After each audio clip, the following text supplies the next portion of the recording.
శ్రీ గురుభ్యో నమః. హరి ఓం. దంతాంచలేన ధరణీతలమున్నమయ్య పాతాళకేళిషు ధృతాదివరాహలీలం ఉల్లాఘనోత్ఫణఫణాధర గీయమాన క్రీడావదానం యభరాజముఖం నమామః. అమరీ కబరీ భారభ్రమరీ ముఖరీకృతం దూరీకరోతు దురితం గౌరీ చరణ పంకజం. ఇందీవరదళశ్యామం ఇందిరానందకందళం వందారు జనమందారం వందేగం యదునందనం. వాగర్ధావివ సంపృక్తౌ వాగర్ధ ప్రతిపత్తయే జగతః పితరౌ వందే పార్వతీ పరమేశ్వరౌ. ఆపదామపహర్తారం దాతారం సర్వసంపదాం లోకాభిరామం శ్రీరామం భూయో భూయో నమామ్యహం. బుద్ధిర్బలం యశోధైర్యం నిర్భయత్వమరోగత అజాడ్యం వాక్పటుత్వం చ హనుమస్మరణాల్లభేతు. చతుష్షష్ట్యా తంత్రైః సకలమతిసంధాయ భువనం స్థితస్తత్సిద్ధి ప్రసవ పరతంత్రైః పశుపతిః పునస్త్వన్నిర్బంధాత్ అఖిల పురుషార్థైక ఘటనాః స్వతంత్రం తే తంత్రం క్షితితలమవాతీతరదిదం. శివశక్తిః కామః క్షితిరధరవిశ్వేతకిరణः స్మరోహంసశక్రస్తదనుచ పరామారహరయः అమీధృల్లేఖాభిः తిసృభిరవసానేషు ఘటితాః భజంతే వర్ణాస్తే తవ జనని నామావయవతాం.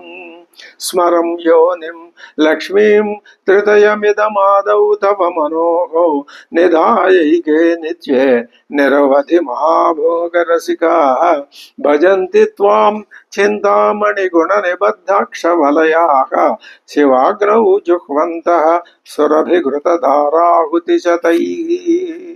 శరీరం త్వం శంభోః శశిమిహిరవక్షోరుహయుగం తవాత్మానం మన్యే భగవతి నవాత్మానమనఘం.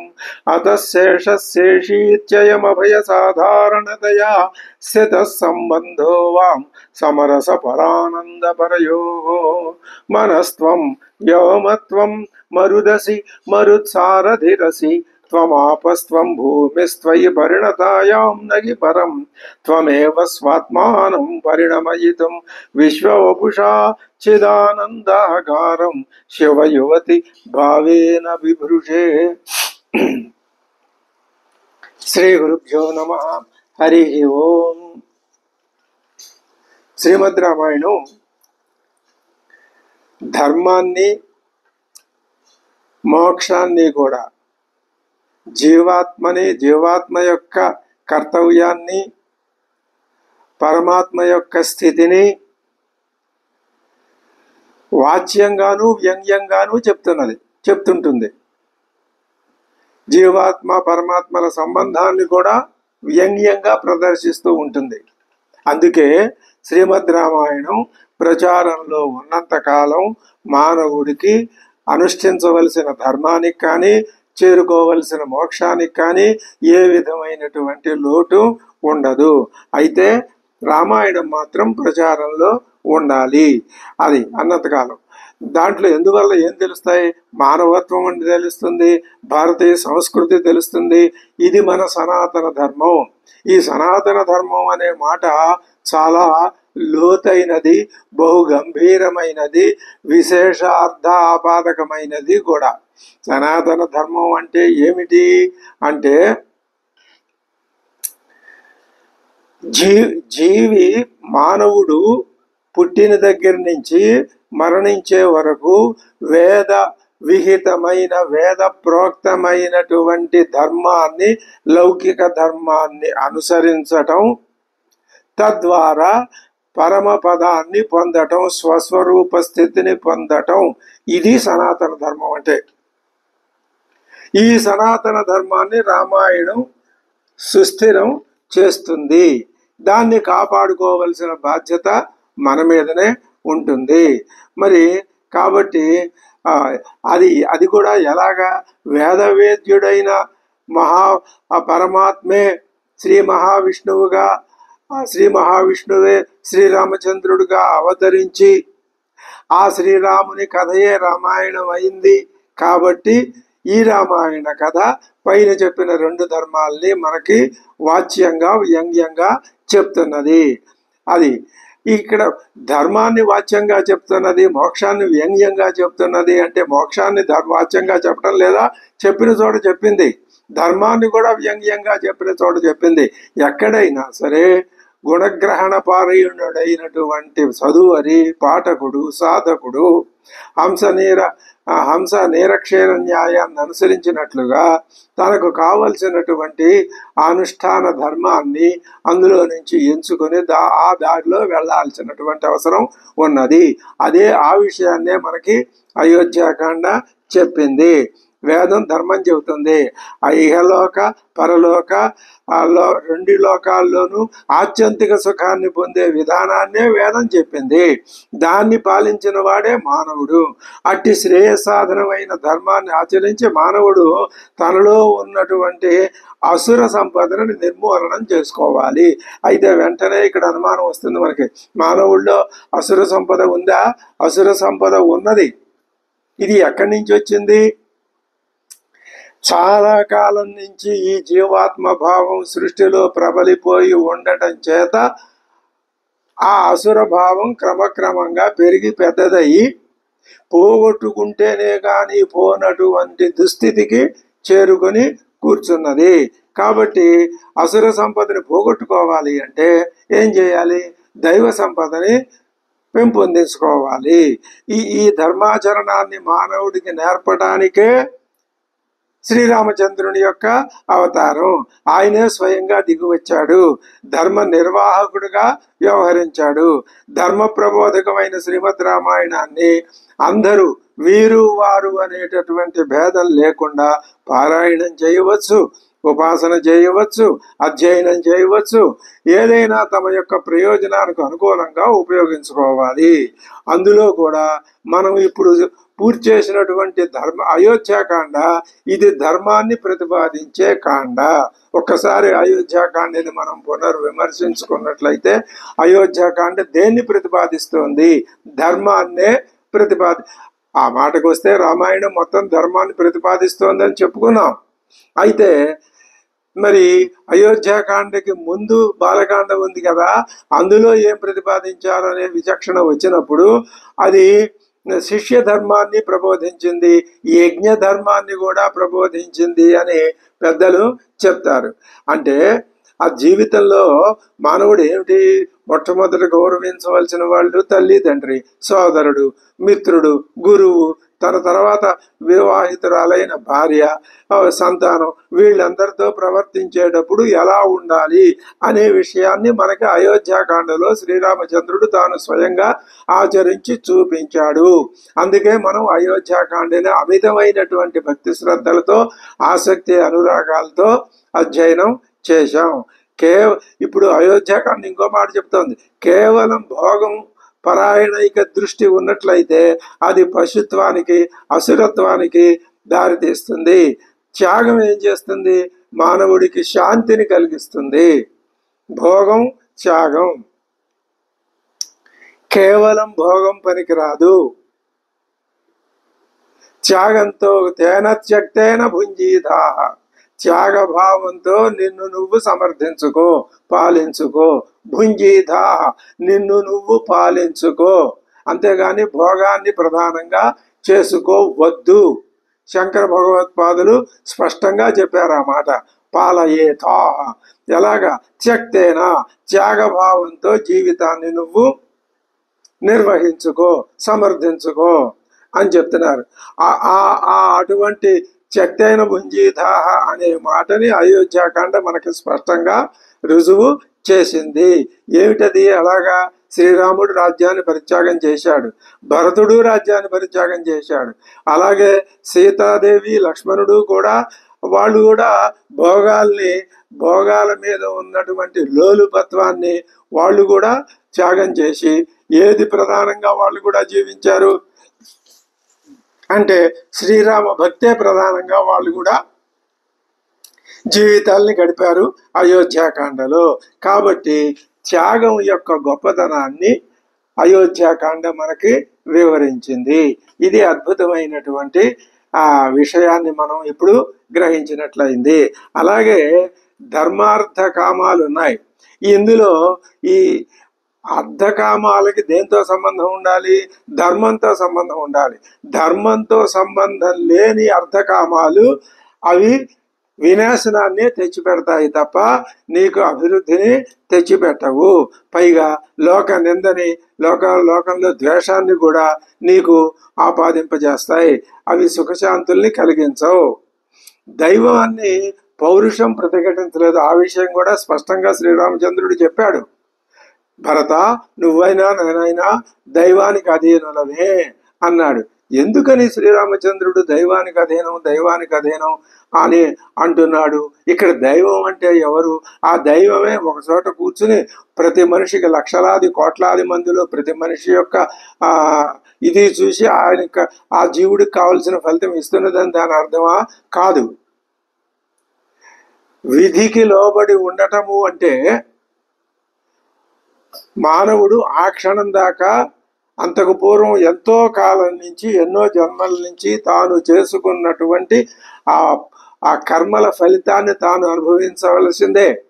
ఇక్కడ ఆ కర్మే విధి రూపంగా ఉండి నీకు ఇవ్వాల్సిన ఫలితాలను ఇస్తుంది. అందుకని నువ్వేం చేయాలి? ఆ కర్మని నశింపజేసుకోవాలి. ఒకటి ప్రారంభింపబడిన కర్మని నశింపజేసుకోవడం ఎలాగా? అనుభవించడం ద్వారా. మిగిలిన సంచితాన్ని ఆగామిని దానికి పాల్పడకుండా ఉండేటట్టు సంచితాన్ని కేవలం పరమాత్మ ధ్యానంతో, తపస్సుతో, అద్వైత విజ్ఞానంతో, స్వస్వరూపంలో ఉన్నాననేటటువంటి జ్ఞానంతో నిరంతరం స్వస్వరూపంలో ఉంటే ఖచ్చితంగా సంచితమైనటువంటి కర్మ నశించిపోతుంది. అందులో అనుమానం లేదు. ఇంకపోతే ఆగామి నీకు అంటదు, నువ్వు చెయ్యవు, రాదు. పోతే నీకు ఉన్నది మధ్యలో ఉన్నది ప్రారబ్ధం. ఈ ప్రారబ్ధాన్ని అనుభవించవలసిందే. ఇది మనకు వేదాంతం సూటిగా చెప్పినటువంటి మాట. కాబట్టి ఇప్పుడు ఏం చేయాలి అంటే, నువ్వు విధివశము అంటే నువ్వు చేసుకున్న పనికి నీ కర్మల్ని నువ్వు అనుభవించవలసిందే. దానికి ఏ విధంగా ఎవరు ఏమి మార్పు చేయలేరు. అంటే దాన్ని తలయొక్కి దాన్ని ఆనందంతో స్వీకరించడం కంటే చేయగలిగింది లేదు. పరమాత్ముడైనటువంటి తానే అరణ్యవాసానికి తల ఒగ్గాడు అంటే మానవ మాత్రుడమైన మనమెంత?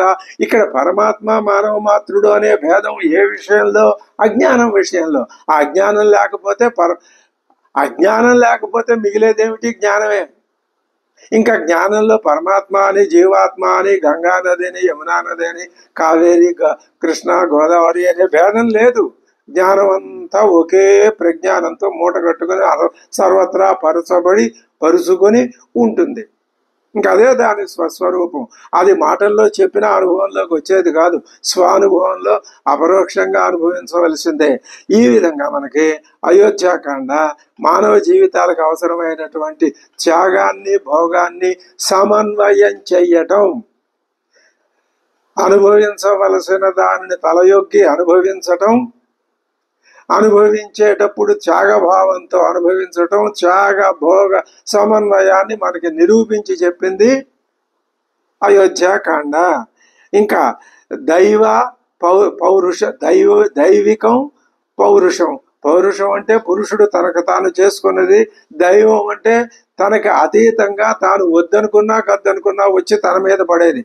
ఏదో దైవం చేసిందని కాదు. ఈ ధర్మార్థ కామ సమన్వయం ప్రతిపాదిస్తుంది. కేవల భోగ ప్రధానంగా పౌరుషంతో దైవాన్ని ఎదిరిస్తూ అర్ధకామాలనే ధర్మ విరుద్ధంగా సేవిస్తూ ఆ అసుర జీవితాన్ని సాగించడం మానేయాలి.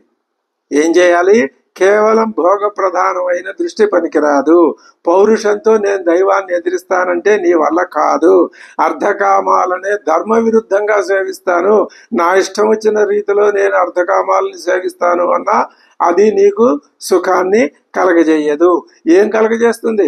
అసురు జీవితాన్నే నీకు ఇచ్చి పడేస్తుంది. అది అలా మానేసి దైవ సంపదని అభివృద్ధి చేసుకొని మానవుడుగా మనుగడ సాగించదలుచుకుంటే ప్రతి వ్యక్తి అధ్యయనం చేయవలసిన గ్రంథం రామాయణం, ప్రయాణించవలసిన మార్గం రామాయణ మార్గం, అది రమణీయమైందే అని మనకి అయోధ్యాకాండ స్పష్టంగా ఏ మాత్రం అనుమానాలకు తావు లేకుండా నిరూపించింది ఆ కథ ద్వారా. ఇది మనం అయోధ్యాకాండ ద్వారా గ్రహించవలసినటువంటి విషయం గ్రహించాం. ఇప్పుడు భరతుడు ప్రయాతే ప్రతిప్రయాతే భరతే వసన్ రామస్తపోవనే. భరతుడు ప్రతిప్రయాతే అంటే అక్కడి నుంచి నిష్క్రమించాడు. ఆయనకో బాధ్యత అప్పచెప్పిందిగా విధి. విధి అంటే ఎవరు? ఇక్కడ శ్రీరాముడే. నువ్వు వెళ్ళు, పరిపాలించు అన్నాడుగా. తండ్రి ఆ మాటే చెప్పాడు, అన్నగారు ఆ మాటే చెప్పాడు.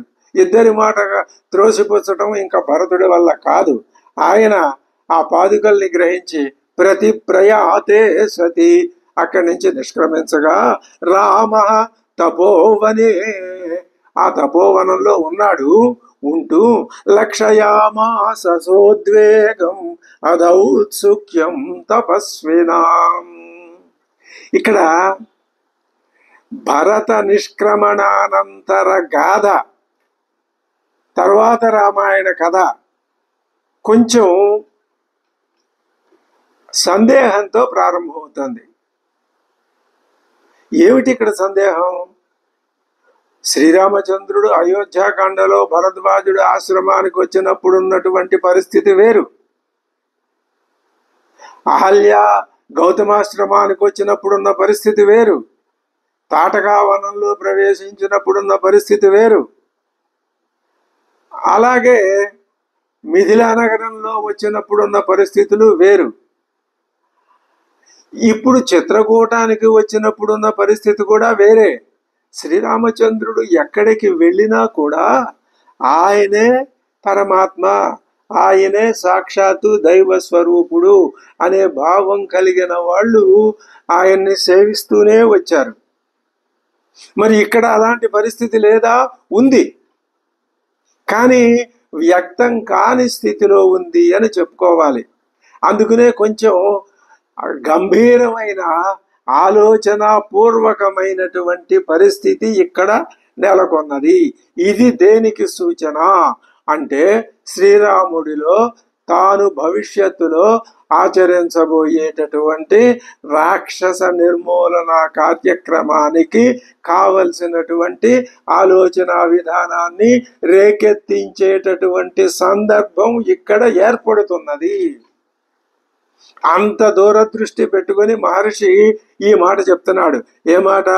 లక్షయామాస సోద్వేగం. ఉద్వేగంతో అంటే ఆయన కొంచెం అభిలాషతో, ఉద్వేగంతో, కొద్దిగా భయంతో, కంగారుతో లక్షయామాస గమనించాడు. ఏం గమనించాడు? అధౌత్సుక్యం తపస్వినాం. అక్కడున్న తపస్సుల యొక్క ఇంగితం చేత, వాళ్ళ చేష్టల చేత, ఆకారాల చేత వాళ్ళల్లో వేరే ఆశ్రమానికి వెళ్ళిపోదాం, మనం ఇక్కడి నుంచి మకాం ఎత్తేద్దాం అనే ఆలోచన ఉన్నట్టుగా శ్రీరామచంద్రుడు లక్షయామాస కనిపెట్టాడు. అదేమిటి? ఇది ఆయనకు కొంచెం చిన్నపుచ్చుకునే విధానం కాదా? అవును. మరి అక్కడున్న ఋషులకి తెలియదా ఈయన శ్రీరామచంద్రుడే సాక్షాత్తు దైవ స్వరూపుడని? తెలుసును. కైకమ్మకి తెలియదా ఈయన సాక్షాత్తు శ్రీరామచంద్రుడని? తెలుసును. అయోధ్యలో ఉండిపోతే ఏం లాభం అని ఆవిడికి తెలియదా? తెలుసును. అందుకనే ఆవిడ ఏం చేసింది? తనని తాను కప్పి పెట్టుకొని తన తన యొక్క సహజమైన స్థితిని కొంచెం పక్కన పెట్టి కొద్దిగా ఒక దుర్మార్గ స్వభావాన్ని అప్పు తెచ్చుకున్నట్టు తెచ్చుకుంది. ఎందుకు? ఆ శ్రీరామచంద్రుడిని అక్కడి నుంచి అడవులకి పంపాలి, ఆవిడ బాధ్యత అయిపోయింది. ఇప్పుడు ఈయన మధ్యలో గంగా నది, యమునా నది, భరద్వాజాశ్రమం ఇవన్నీ దాటుకుంటూ వచ్చి నువ్వు వెళ్ళి అక్కడ ఉండు అని చిత్రకూటం మీద చెప్పాడుగా. ఆయన చిత్రకూటం మీద ఉంటున్నాడుగా. ఇక్కడి నుంచి కూడా పంపించాలి. ఇక్కడ ఉండటానికి కూడా వీల్లేదు, ఇంకా ముందుకు వెళ్ళాలి అంటే ఆయన ఎత్తడానికి కదులుతాడా? ఇక్కడ బాగుంది, ఆ మందాకిని నది, ఆ చిత్రకూట పర్వతం, ఎంత పక్కన అమ్మవారు, సేవలు చేయటానికి లక్ష్మణుడు, అద్భుతమైన ప్రకృతి. ఇంకా ఆయనకి అక్కడి నుంచి కదలబుద్ధి అవుతుందా? అవ్వదు. ఏదో ఒక వంక కావాలి. అదే ఈ సందర్భ కల్పన. ఏమంటున్నాడు? ప్రతి ప్రయాతే భరతే వసన్ రామస్తపోవనే లక్షయామాస సోద్వేగం అదౌత్సుక్యం తపస్వినాం. ఏ తత్ర చిత్రకూటస్య పురస్తాత్ తపసాశ్రమే రామమాశ్రిత్య నిరతాః తాన్ అలక్షయతు ఉత్సుకాన్. ఏమిటి సోద్వేగం? ఆయనకు అంత ఉద్వేగం కలిగింది అంటే, అంతకు పూర్వం చిత్రకూట పర్వతం మీద తాపసాశ్రమంలో ఉన్న వాళ్ళను అయినటువంటి ఉంటూ రాముణ్ణి ఆశ్రయించినటువంటి ఆ తపస్సులందరూ కూడా వేరే ఆశ్రమాలకి వెళ్ళిపోవాలి అనేటటువంటి కోరిక వాళ్ళల్లో కలిగిందని, వాళ్ళ ఆలోచనలో ఉన్నారు అని రాముడు గమనించాడు. ఎలాగా? ఏ తత్ర చిత్రకూటస్య పురస్తాత్ తపసాశ్రమే, చిత్రకూటాల పర్వతం మీద ఉన్నటువంటి తపసాశ్రమంలో రామమాశ్రిత్య నిరతాః, శ్రీరాముణ్ణి ఆశ్రయించి అక్కడ ఉన్నటువంటి వాళ్ళు తాన్ ఎవరైతే ఉన్నారో తాన్ అలక్షయతు ఉత్సుకాన్, అక్కడి నుంచి ప్రయాణ సన్నాహంలో ఉన్నట్లుగా పైన లక్షయామాస, మళ్ళీ చెప్తున్నాడు అదే మాట, అలక్షయతు చూశాడు. చూసి నయనైహి, ఎలా కనిపెట్టాడండి స్వామివారు? నయనైహి భృకుటీభిశ్చ రామం నిర్దిశ్య శంకితాగా. వాళ్ళు పైకి చెప్తున్నారా సూటిగా? అదే లేదు, వాళ్ళ కళ్ళలో ఆ భావం కనిపిస్తోంది. భృకుటీభిశ్చ, కనుబొమ్మలు తిప్పుకొని మాట్లాడటంలో కనిపిస్తోంది. రామం నిర్దిశ్య, రాముణ్ణి చూపిస్తూ అన్యోన్యముపజల్పంతః శనైశ్చక్రుః మిథః కథాః. ఉపజల్పంతః, ఒకరితో ఒకళ్ళు చెవులు కొరుక్కుంటున్నారు, కథలు చెప్పుకుంటున్నారు, పరస్పరం గుసగుసలాడుతున్నారు, శంకా సమన్వితులై ఉన్నారు. సనయనై భృకుటీభిశ్చ రామం నిర్దిశ్య శంకితాగా అన్యోన్యముపజల్పంతః శనైశ్చక్రుర్మిథః కథాః. తేషాం ఔత్సుక్యమాలక్ష్య రామః తు ఆత్మనిశంకితః. వాళ్ళ ఆ వెళ్ళిపోవాలి అనే ఔత్సుక్యాన్ని చూసి రామస్తు ఆత్మనిశంకితః, తనలో తానే సందేహాన్ని పొంది, అక్కడ ఒక ఆయన ఉన్నాడు. కృతాంజలి రువాచేదం ఋషిం కులపతిం తత.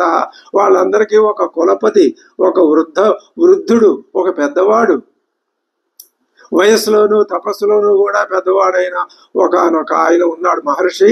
ఆయన్ని కులపతి అనే అంటారు అందరూ, ఆయనకేం పేరు లేదు.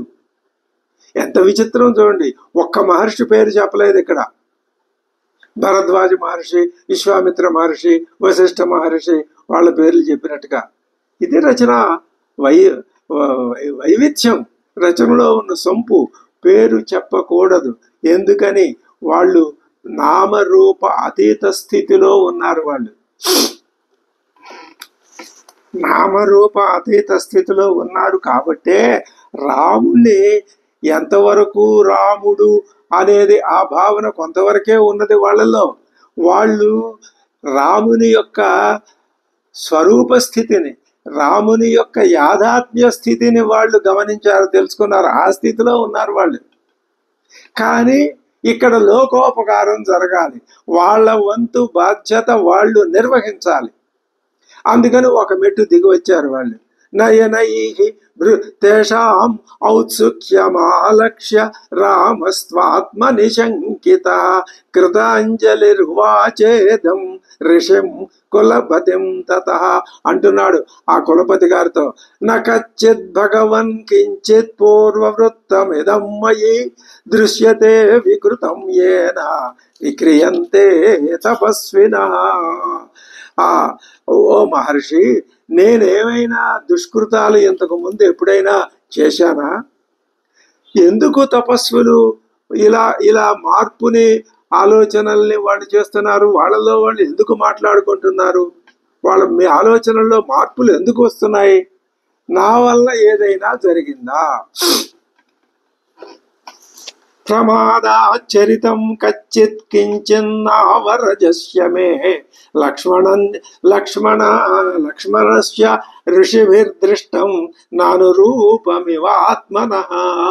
అననురూపమైనటువంటి ప్రవర్తన లక్ష్మణుడిలో ఏదైనా, నా అవరజుడున్నాడే నా తమ్ముడైన లక్ష్మణుడిలో ఏమైనా కనపడిందా మీకు?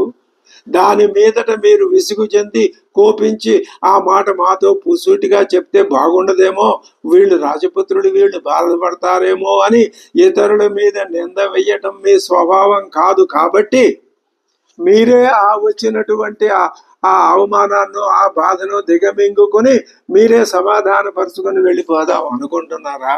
లేదా కచ్చిత్ శుశ్రూషమాణా వహ శుశ్రూషణ పరామయీ ప్రమదాభ్యుచితమాం వృత్తిం సీతాయుక్తం నవర్తతే. నాకు సేవలు చేస్తూ ఆ కార్యక్రమంలో పడి ఇక్కడ ఉన్నటువంటి పెద్దలైన ఋషులు, మహర్షులు, మునులు వీళ్ళందరికీ సేవ చేయవలసి ఉన్నటువంటి సీతా మహాసాధ్వి, ఆమె యొక్క ఆ ఆచరణలో ఏదైనా లోపం మీకు కనిపించిందా? ముగ్గురే ఉన్నాం. నా ప్రవర్తనలో లోపం కనపడిందా అంటే నాలో దోషం కనపడిందా? లక్ష్మణుడిలో దోషం కనపడిందా? అమ్మవారిలో దోషం కనపడిందా? అధర్షిర్జరయా వృద్ధస్తపసా చ జరాంగత. ఆయన ముసలితనంతోనూ జరాంగత, తపస్సుతోనూ జరాంగత. వేపమాన ఇవోవాచ రామం భూతదయాపరం. భూతదయాపరుడైనటువంటి రాముడితో ఆయన వణికిపోతూ అంటున్నాడు. బాగా వృద్ధుడు, చర్మం విరాలాడుతోంది, కనులు ఎక్కడో లోపల ఉన్నాయి, ఆయన సన్నగా పక్కచెక్కిపోయి ఉన్నాడు, అయినా బ్రహ్మతేజస్సుతో వెలిగిపోతున్నాడు. ఆరోగ్యం పూర్తిగా ఉన్నది. వయస్సు ఎంత ఉందో, 100, 150 ఎంత ఉందో తెలియదు. ఆయన అగ్నిలాగా ప్రజ్వరిల్లుతున్నాడు. అధర్షికి జరయా వృద్ధ తపసా చ జరాంగత వేపమాన ఇవ ఉవాచ రామం భూతదయాపరం. రాముడు భూతదయాపరుడు, ఆ సంగతి ఆయనకు తెలుసు. ఇక్కడ భూతదయ అంటే మునుల మీద కూడా దయ చూపిస్తాడు. రాబోయేటటువంటి కథకి సూచన. భూతదయ వలననే తాపసులకు ఏ విధమైనటువంటి కష్ట నష్టాలు ఎవరి వల్ల అయినా సరే, రాక్షసుల వల్ల ప్రధానంగా రాకుండా చూడాలి అనేటటువంటి దయా స్వభావం కలిగిన శ్రీరాముడితో ఆ కులపతి గారు అంటున్నాడు. ఆయన ఏమంటున్నాడు? కుతః కళ్యాణ సత్వాయా కళ్యాణాభిరతేస్తదా చలనం తాత వైదేహ్యా తపస్విషు విశేషత. ముందు రాముడు తన గురించి, తర్వాత లక్ష్మణుని గురించి, ఆ తర్వాత అమ్మవారిని గురించి అడిగితే ఆయన ముందు అమ్మవారికి సర్టిఫికెట్ ఇచ్చేస్తున్నాడు. అబ్బాయి, ఆవిడలో ఏ దోషం లేదండి, ఆవిడ ఎటువంటి స్వభావం కలదో తెలుసా? కళ్యాణ సత్వాయ, శుభసత్వం కలది, శుభప్రదమైనటువంటి స్వభావం కలది. కళ్యాణాభిరతి, ఆ కళ్యాణాభిరతే అంటే కళ్యాణపూరితమైన కార్యక్రమముల మీదనే అభిరతి కలిగినటువంటి అమ్మవారు ఆవిడ. అవి అటువంటి ఆమెలో అతిక్రమణం అనేది ఎక్కడ, అందులోనూ మా తపస్సుల ఎడ చలనం తాత వైదేహ్యా. చలనం, అతిక్రమణం అంటే మర్యాదని అతిక్రమించటం అన్నది ఆమెలో మేము ఎప్పుడు ఎక్కడా చూడలేదు. త్వన్నిమిత్తమిదం తావత్ తపసాన్ ప్రతివర్తతే రక్షోభ్యస్తేన సంవిఘ్నాః కథయంతి మిథ కథా. శ్రీరామచంద్ర, అమ్మవారి వల్ల లేదు, సరే లక్ష్మణుడి సంగతి నేను ఎత్తుకోక్కర్లేదు, కానీ ఒక మాట చెప్పాలయ్యా. త్వన్నిమిత్తమిదం, నీ వలననే, నీ కారణంగానే రాక్షసుల వల్ల తాపసులకి ఉపద్రవం. త్వన్నిమిత్తమిదం తావత్ తపసాన్ ప్రతివర్తతే, తాపసుల మీదకి వచ్చి పడిపోయింది. ఏం పడిపోయింది? ఉపద్రవం. ఎవరి వల్ల వచ్చింది? రక్షోభ్య, రాక్షసుల వల్ల. తేన సంవిఘ్నాః, ఆ రాక్షసుల వల్ల వచ్చి పడిపోయినటువంటి ఆ బాధ చేత సంవిఘ్నాః, వాళ్ళు కలవర పడిపోయి ఏం చేస్తున్నారు? ఏం చేద్దాం, ఏం చేద్దాం, ఎక్కడికి వెళదాం, మనం ఈ బాధలు ఎలా భరించగలం, మనకి ప్రశాంతంగా తపస్సు చేసుకునేటటువంటి వాతావరణం ఇక్కడ మళ్ళీ ఎలా వస్తుంది అని నీ మూలంగానే వాళ్ళు ఆ ఆలోచన చేస్తున్నారు స్వామి. ఇది చాలా ఆరోపణే. చూద్దాం శ్రీరామచంద్రమూర్తి దాన్ని ఏ విధంగా తీసుకుంటాడు అనేది. దానికి కారణం కూడా చెప్తున్నాడు ఆయన. రావణావరజ కశ్చిత్ ఖరో నామ ఇహ రాక్షస. నెమ్మదిగా మనం అరణ్యకాండలో రాక్షస వలయంలోకి ప్రవేశిస్తున్నాం. కథ ఇప్పుడు అద్భుతమైన సంవిధానంలోకి వస్తున్నది. ఏమిటది మనం గమనించాలి. ఖరుడు, ఖర తీవ్ర, కరకరుడు అంటే సూర్యుడు, తీవ్రమైన కిరణాలు కలవాడు. మానవుడిలో ఖర లక్షణం ఉన్నది. ఏమిటవి? అరిషడ్వర్గాలు, అవి చాలా తీవ్రమైనవి. వాటితో పోల్చి చూసుకుంటే, వాటి పక్కన పెడితే దైవ సంపద ఉన్నదే, భక్తి, మంచితనం, గౌరవం, తర్వాత ఇలాంటివన్నీ ఆ ఖరత్వం ముందు ఇవి నిలబడలేవు. అటువంటి కరుడనే ఆ రెండు లక్షణాలు మానవుడిలో ఉన్నాయి. ఇక నుంచి మానవుడిలో ఉన్న తీవ్రమైన లక్షణాలను పోగొట్టుకునే విధానం మనం లోపల అన్వేషించుకుంటూ వెళ్ళాలి. పైకి మాత్రం కథ చక్కగా జరుగుతూ ఉంటుంది. మనం కథాగమనాన్ని ఆనందిస్తాం. కథాగమనం వల్ల మనం గ్రహించవలసిన అంతరార్థాన్ని కూడా అనుభవంలోకి తెచ్చుకుంటాం.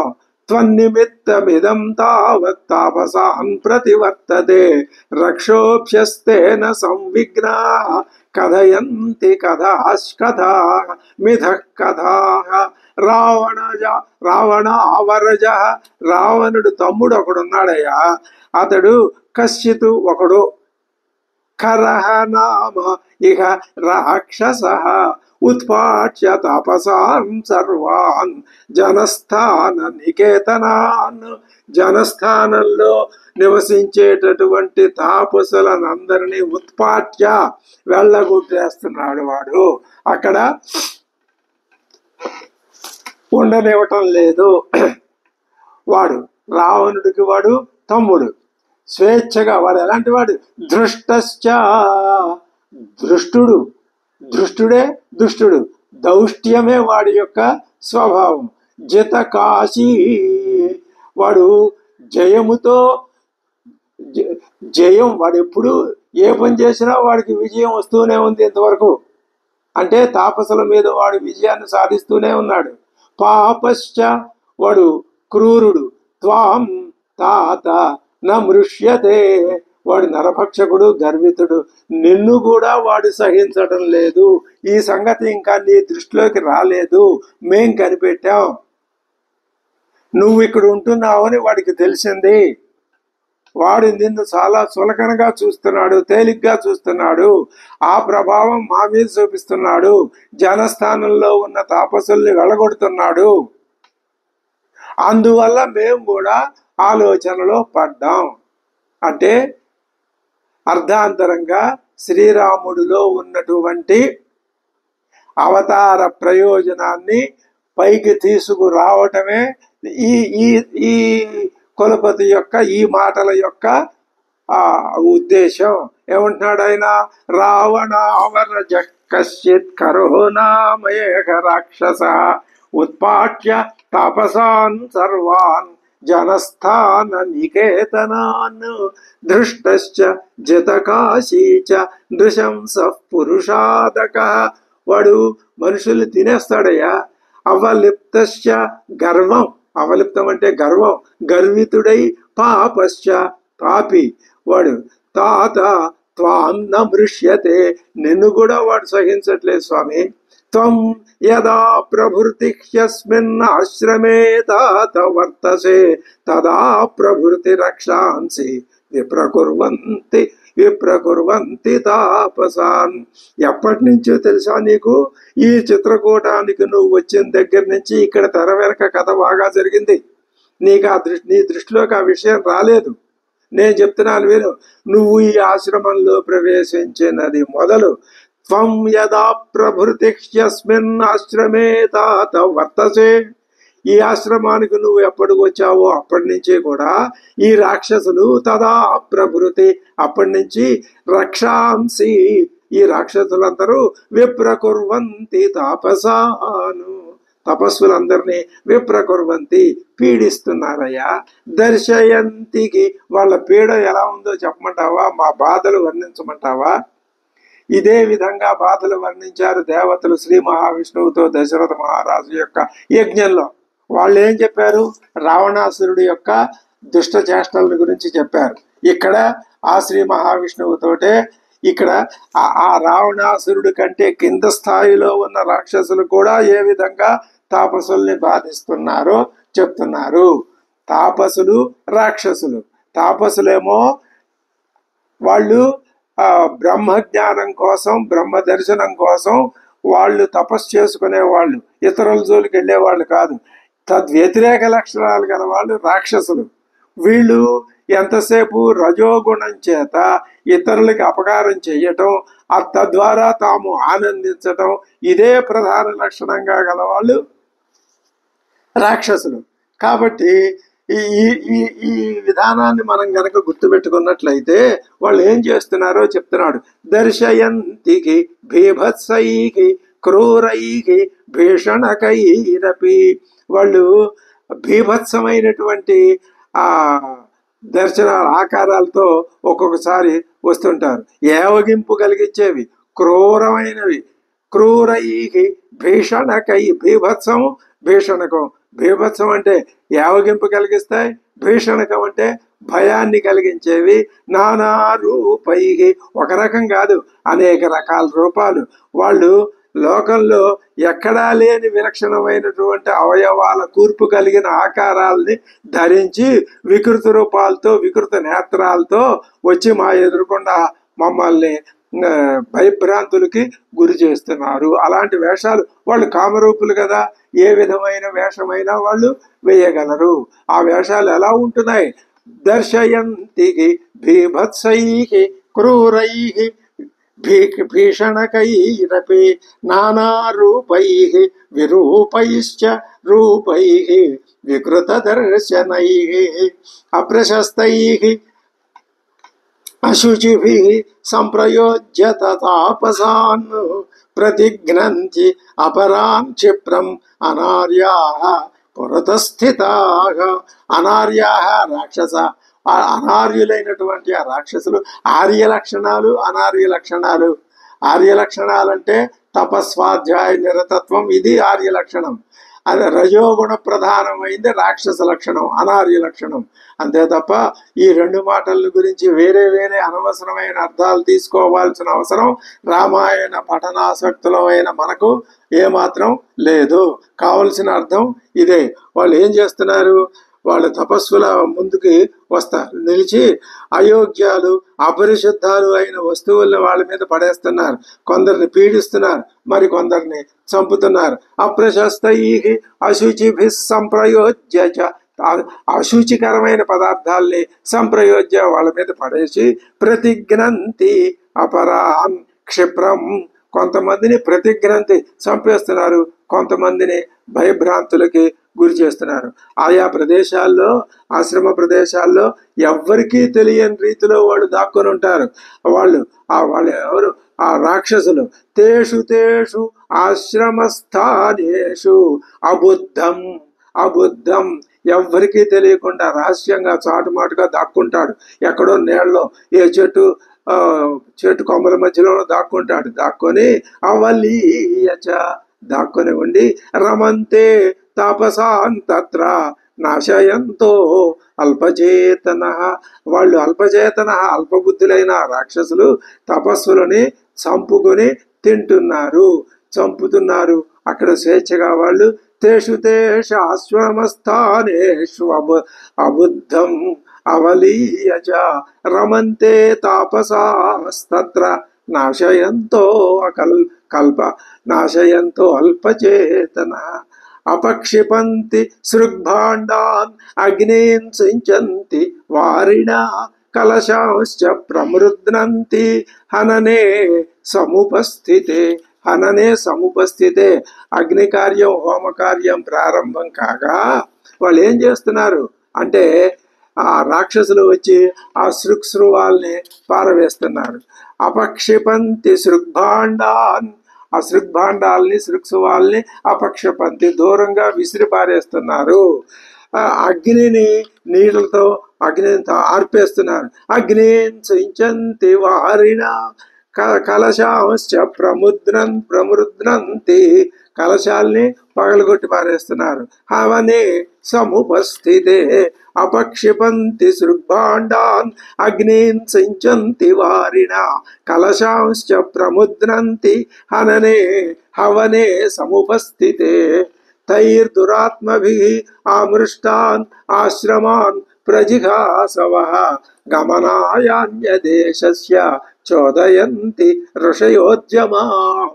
అందుకని నేను మరి వీళ్ళందరికీ కాస్త పెద్ద దిక్కును కదా, వీళ్ళు నా దగ్గరికి వచ్చి చోదయంతి నన్ను ప్రేరేపిస్తున్నారు.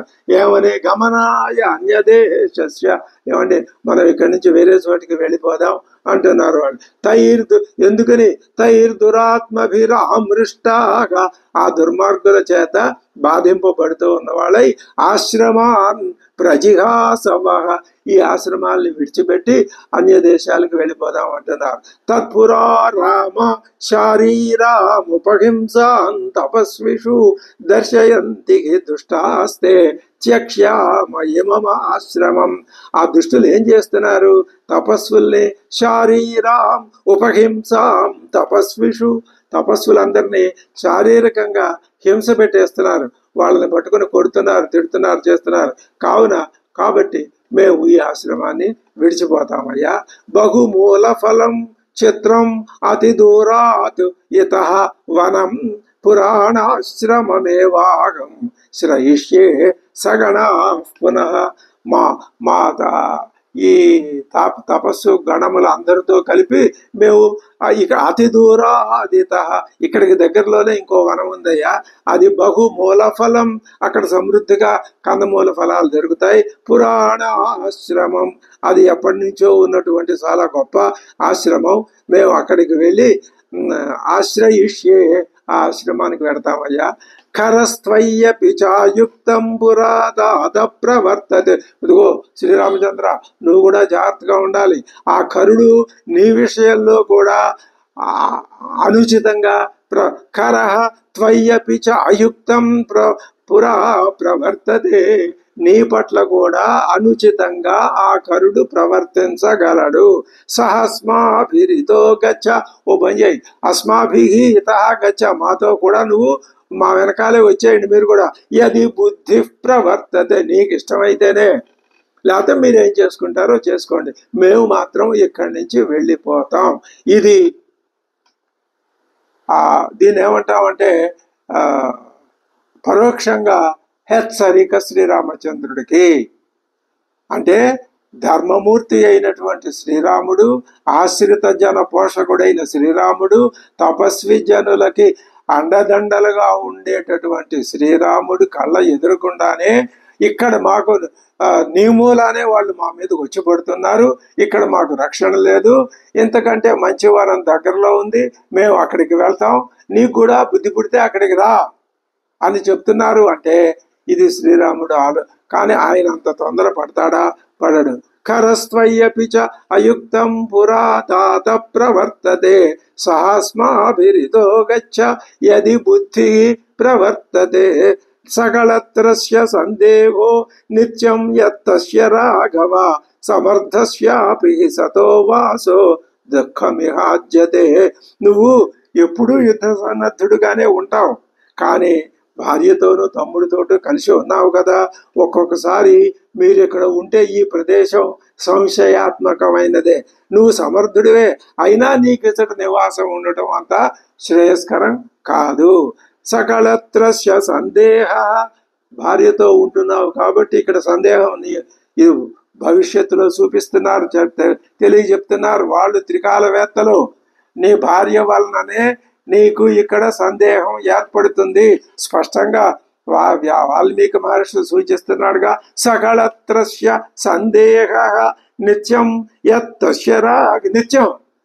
పర్వాలేదు, నా దగ్గరికి ఎవరు వస్తారు, నువ్వు వస్తే నా దగ్గర కోదండం ఇవి అన్నీ ఉన్నాయి, నన్నేం చేయగలవు, నేను వాళ్ళని సంహరిస్తాను అనేటటువంటి ప్రమత్తతతో నువ్వు ఉంటావా? అలా ఉండటానికి వీల్లేదు. సకలత్రస్య సందేహ నిత్యం యతు తస్య రాఘవ సమర్థస్యాపి, నువ్వు సమర్థుడివే, మేమేం కాదంటలేదు. సతో వాసో దుఃఖమిహాజ్యతే, ఇక్కడ నీ నివాసం దుఃఖమయమే. ఇప్పటిదాకా ఒక దుఃఖం అయింది, ఇక ఇక్కడి నుంచి మరొక దుఃఖానికి నాంది పలుకుతోంది రామాయణం. స్పష్టంగా చెప్తున్నాడు ఆ కులపతి ఏమని, ఇది చాలా ముఖ్యమైన కీలకమైన మలుపుని తెలియజెప్పే శ్లోకం. ఏమంటున్నాడు? సకలత్రస్య సందేహ నిత్యం యత్తస్య రాఘవ సమర్థస్యాపి సతో వాసో దుఃఖమిహాజ్యతే. నువ్వు ఎప్పుడూ యుద్ధ సన్నద్ధుడుగానే ఉంటావు, మేము అంగీకరిస్తాం, కానీ నువ్వు సపత్నీకుడు అవటం చేత నీకు ఇది సంశయకరమైనటువంటి చోటు. నువ్వు సమర్థుడు అయినా కూడా ఇసట నీ నివాసం దుఃఖకరమే. ఇక్కడ అంటే ఈ చిత్రకూటం మీదనే కాదు, దానికి అర్థం ఏమని తీసుకోవచ్చు, ఈ అరణ్యాల్లో ఎక్కడైనా సరే ముందత్త నువ్వు ఇంకా చాలా కాలం 14 ఏళ్ల పాటు నువ్వు అడవుల్లో ఉండాలిగా. ఇది నీకు దుఃఖమిహాజ్యతే, ఇక నుంచి దుఃఖమే స్పష్టంగా అర్థమవుతోంది. ఇక మనం అంటే కథలో పూర్వభాగమై ఉత్తర భాగం. పూర్వభాగం ఏం చేసింది అంటే రాముణ్ణి ఒక దుఃఖంలో నుంచి తీసుకొచ్చి మరొక దుఃఖంలో కూర్చోబెట్టింది. ఇక్కడ ఆయన ఏ విధంగా ఈ దుఃఖాన్ని పోగొడతాడా అని, అంటే ఒక చిన్న సంఘటన అది ఒక పెద్ద సంఘటనకి దారి తీస్తోంది. ఈ విధంగా కథాగమనం అత్యద్భుతంగా ఉన్నది. ఇత్యుక్తవంతం రామస్తం రాజపుత్రస్తపస్వినం న శశాక ఉత్తరైర్వాక్యైరవరోద్ధం సముత్సుకం. నశశాక, ఆయన సమర్థుడు కాలేకపోయాడు. అంటే సమర్థుడు అయ్యుండి చెప్పటం ఇష్టం లేక ఉద్దేశపూర్వకంగా మౌనంగా ఉన్నాడా, లేక ఏమీ చెప్పలేని స్థితిలోనే నిజంగా ఉండి మౌనంగా ఉన్నాడా? మనం చెప్పలేము. ఎందుకు చెప్పలేము? ఆయన ఉద్దేశపూర్వకంగానే ఈ మహర్షులు ఇంకా బయటపడతారు కదా, చూద్దాం దీని స్వరూప స్వభావాలు ఎలా ఉంటాయో ఆయన అనే దృష్టితో, దూరదృష్టితో ఆయన ప్రస్తుతం వీళ్ళకి ఏ విధమైనటువంటి జవాబు చెప్పలేదు. ఇత్యుక్తవంతం రామస్తం రాజపుత్రస్తపస్వినం. రామ రాజపుత్ర, రాజపుత్రుడైనటువంటి రాముడు అలా ఆ కులపతి పలికాడు కదా. అప్పుడు ఏమనాలి ఈయన? నేనున్నాను కదయ్యా, నేనుండగా మీకెందుకు భయం అని అనాలి కదా, అనలేదు. నేనే మిమ్మల్ని రక్షిస్తాను అనాలి కదా, అనలేదు. ఆ మాటలు చెప్పి వాళ్ళని ఆపలేకపోయినాడు, వాళ్ళని నమ్మించలేకపోయినాడు, వాళ్ళు అక్కడి నుంచి బయలుదేరి వెళ్తుంటే వెళ్లకుండా నిరోధించలేకపోయినాడు. ఇత్యుక్తవంతం రామస్తం రాజపుత్రస్తపస్వినం నశాక ఉత్తరైర్వాక్యైః అవరోధం సముత్సుకం అభినంద్య సమాపృచ్య సమాధాయ చ రాఘవం సజగామాశ్రమం త్యక్త్వా కులైః కులపతి సహా. కులపతికి జగామ, ఆ కులపతి గారు కులైః సహా తన యొక్క తపస్సులందరితో కలిసి ఆశ్రమాన్ని జగామ ఆశ్రమం, ఆశ్రమాన్ని విడిచిపెట్టి వెళ్ళిపోయాడు. ఆ వెళ్లే ముందు ఏం చేశాడు? ఆ మహర్షి రాముణ్ణి అభినంద్య సంతోషపెట్టాడు, సమాపృచ్య సమాధానపరిచాడు, సమాధాయ సమాధానపరిచాడు, సమాపృచ్య సంతోషపెట్టాడు, అభినంద్య అభినందించి రాఘవం అక్కడి నుంచి ఆయన వెళ్ళిపోయాడు.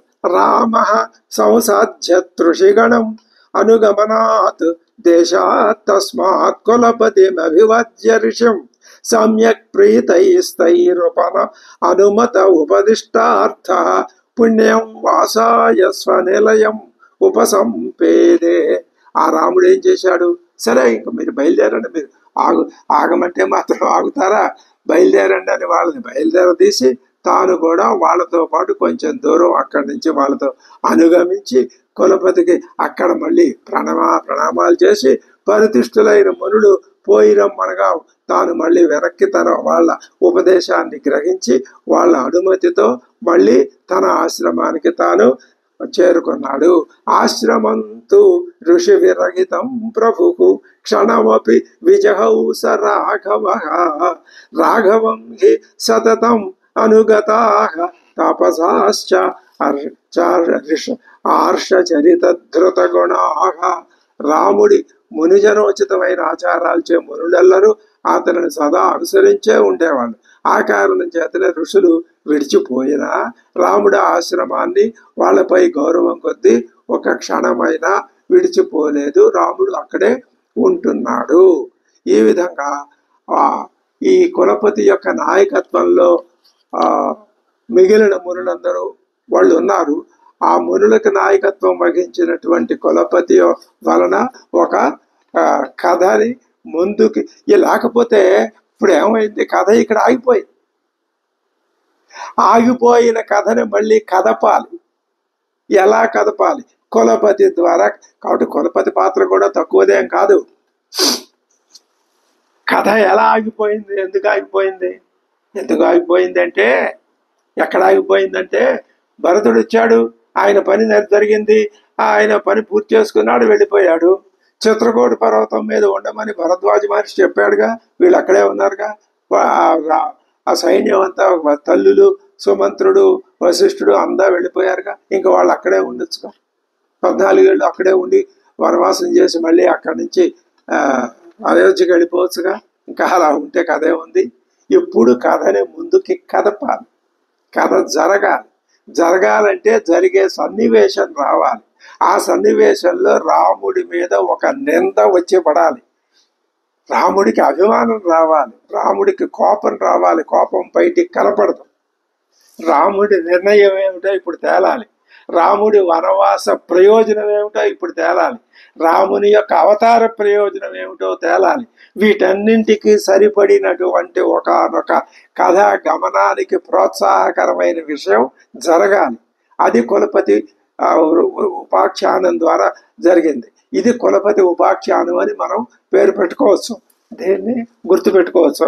ఒక్క మాట మాత్రం స్పష్టంగా చెప్తున్నాడు కులపతి. ఏం చెప్పాడు ఆయన అంటే, సకలత్రస్య పెద్ద వార్నింగ్ ఇచ్చాడు. ఏమని? నువ్వు నీ భార్యతో ఉంటున్నావు ఇక్కడ, లేకపోతే కళత్రస్య అనే మాట అనాల్సిన అమ్మవారును, సీతమ్మను, వైదేహి అను, జానకి అను ఇలా అనొచ్చుగా. కళత్రస్య, ఆవిడ నీ భార్య, నీ భార్యని రక్షించుకోవలసినటువంటి బాధ్యత నీ మీద ఉన్నది అని గుర్తు చేయటమే పరోక్షంగా. సకల ద్రశ్య సందేహో నిత్యం యత్తస్య రాఘవ సమర్థస్యాపి. నీ సామర్థ్యాన్ని ఎవరు శంకించరు. శంకిస్తే మేము పాపాత్ములమే. సతో వాసో దుఃఖమిహత్యతే. ఖచ్చితంగా చెప్తున్నాడు కులపతి. ఇక్కడ నీ నీ నివాసం దుఃఖప్రదమే. అలాగే జరిగింది. కాబట్టి కథని ఇప్పుడు కథ కదిపారు ముందుకి. తర్వాత చూద్దాం ఏం జరుగుతుందో అన్నది విషయం. అంతవరకు స్వస్తి.